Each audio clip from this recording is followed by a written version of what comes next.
What's up, tribe? How you guys doing? Go ahead and hit that subscribe button. This is gonna be the Sweet Life season 1, episode 3. I'm sorry I got behind on this, but we're gonna get caught up in the next couple of days. We'll get caught up. Well, I ain't gonna say a couple of days. I just told y'all a lie. We're gonna get caught up. So listen, we pick up where we left off. The ladies are still feeling some kind of way about the fact that PJ showed up in a McLaren with a chick. And they start questioning Tylen because remember Tylen knows her, and Tylen, I feel like her thing is number one, I'm supposed to be hosting this weekend. It's my girl's birthday. I don't want this to get more sidetracked than it already has. And I just want all of us to get on the same page. Like, I don't want this to be a mean girl situation for the whole weekend. Like, I really don't. And so it seemed like the girls were kind of snapping at her, and so she got upset and she started crying, and they were like, no, don't cry. Like, we didn't mean to make you feel no kind of way about it, but we were just like, what's really good? What's going on?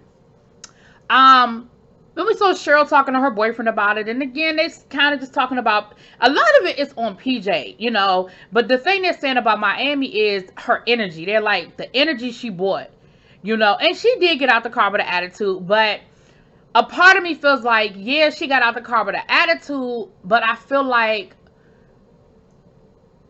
you pick up, listen, energy is a mother. Energy is obvious. Energy, when you walk in the door, what the energy is like. So the minute she got out the car, she felt the energy coming from the ladies, and so she knew it was something going on. The problem is, and everybody should be mad at, it's damn PJ, because PJ created this whole situation. The guys, and so Amanda is talking to the guys like, well, y'all was giving him y'all was dapping him up. Like, you can't sit here now and say he was wrong about something when y'all was the ones that was dapping him up. And they were like, it's a McLaren. Like, it's a McLaren. Which, I get it. And, ultimately the thing was, it wasn't your birthday. You should have been trying to take the spot or create a bad situation. And then Amanda was like, she better have got the memo about the all-white party. Like, she better have got the memo about the whole weekend. And she better be ready. Like, that's it. That's all. I'm tired of arguing about it. It's my birthday, and that's that. They decided they're going to go swimming. Excuse me. They decided they're going to go swimming. And they're actually having a good time in the pool until PJ shows up with Miami. And everybody mad. And Becca actually ends up getting out of the pool and walks away. Listen, girl. This is where me being the old lady sitting under the tree come in handy. Girl, don't never let them see you sweat. You should have been the one laughing the hardest, giggling the most, being unbothered by the whole situation. You had already showed your slip, okay? She already knew that it was you, that you and PJ got some sort of history, some sort of past. Like, she already knew. So when she showed up for the pool, girl, y'all were having a good time before they got there. The good time should have continued. You should have been unbothered by the whole situation. So then PJ ends up walking up on Becca and trying to have a conversation with her to just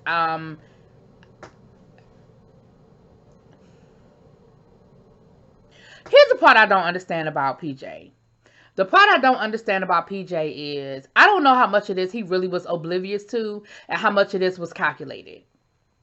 Because honestly, I don't think you're that clueless, PJ. I don't.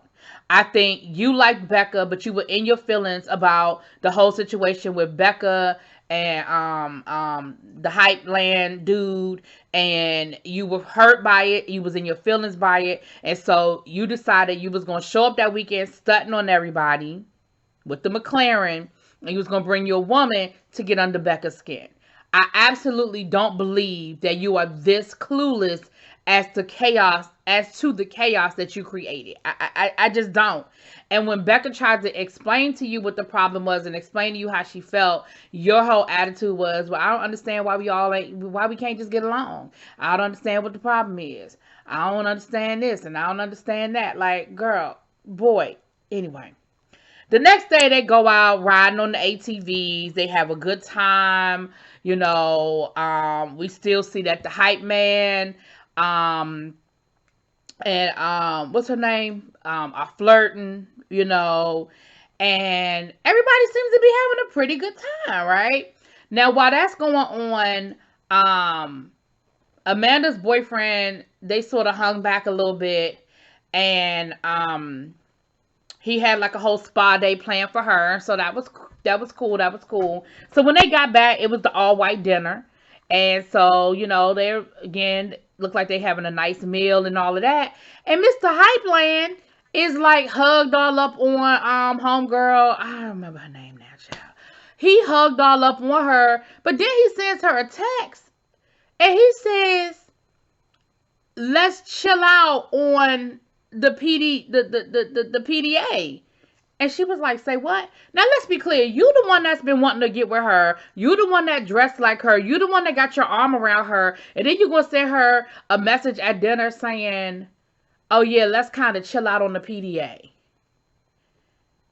And so now Bree is totally confused. I would have been confused, too, because you literally have your arm around me, sending me a text saying, let's chill out on the PDA. Do what? I am confused. I am a land of confusion right now. None of what you're saying makes any sense to me. So Bree gets up from the table and she starts crying. Y'all some crying, emotional people. Anyway, so at some point after dinner, Miami and Becca sit down to have a conversation. Now listen, by this time, Miami's energy seems real off and real nasty to me. Again, I get it that you were put in a bad situation. I get it that you were put in this weird dynamic and everybody's been shooting daggers at you for the past 24 hours. I get all of that. But your beef ain't with Becca. Your beef is with PJ. Even though you feel like Becca said the little comment that she said about is she staying, which Becca, you did say that. Let's be clear. You said what she said you said. But y'all's beef is not with each other. Y'all's beef is with him. And so the conversation, it starts going back and forth and it starts getting a little elevated. And so the rest of the people are inside the house like, oh shit, are they out there arguing? Like, what's going on? So PJ comes out there to sort of squash the argument or whatever.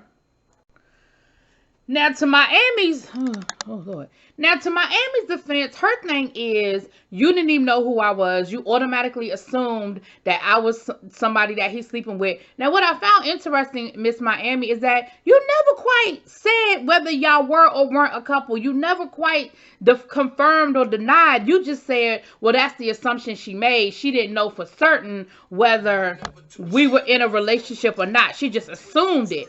But is she wrong? Like, were y'all sleeping together? Oh.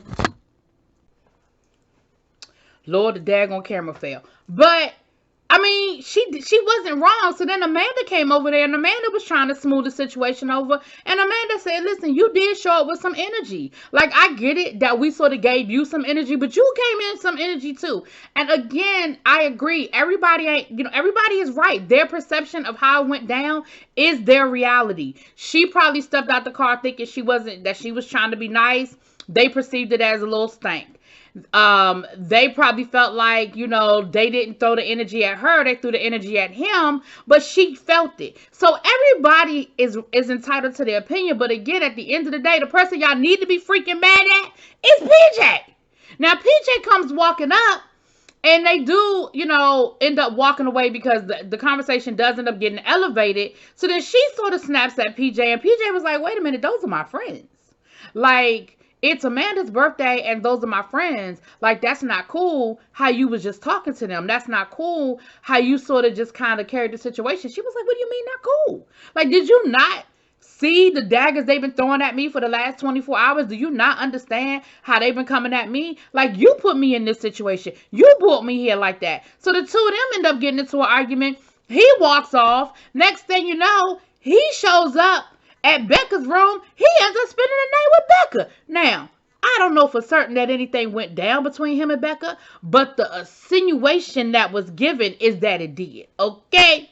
Now, Bree ends up having a conversation with Jordan. Jordan is acting like he don't understand why she got an attitude. Sir, you literally curbed me while you had your arm around me. Now, in his mind, it translates to she curbed him. No, sir. No. She was like, I don't understand. Like, you've been trying to come for me. You've been flirting with me. You've been trying to get at me. I'm opening up the door. And now you like, that is just the proof. That just goes back to the point that proves for me that people only want what they can't have. And the minute they can have it, they don't want it anymore. You've been chasing this woman down.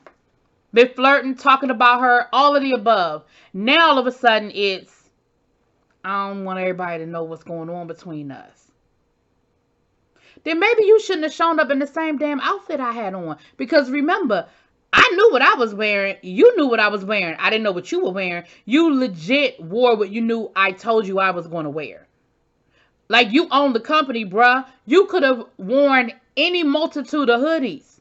But you chose to wear the one that I had on, which you knew was going to create a whole conversation. So Bree ended up riding back with Cheryl and her man. Because remember, she rode up with Jordan. And she was like, yeah, that's a wrap. And that's when everybody found out that PJ ended up spending the night in her room with Becca. Like I said, the insinuation is that something went down. Y'all remember being in your early 20s. Y'all used to get it in with your homegirl in the bed next to y'all. Y'all know dorm rooms, hotel rooms, when all you could afford was the one hotel room and split it 4 ways. Listen, it happened. It went down, okay? And I feel like that's what it was. So anyway, that is the end of the birthday weekend. Amanda and her man was staying for a couple of extra days. They saw their guests off. She said, I'm about to get in the pool. I'm about to relax. I'm about to relate. And I'm about to enjoy the rest of the weekend with my boo thing. Okay? That's what's about to go down. So we're going to try to, I don't know when we're going to get caught up because I got 6 whole episodes to get us caught up on. But we're going to get caught up. We're going to get caught up. But anyway, y'all let me know what y'all think. Drop it in those comments. Peace.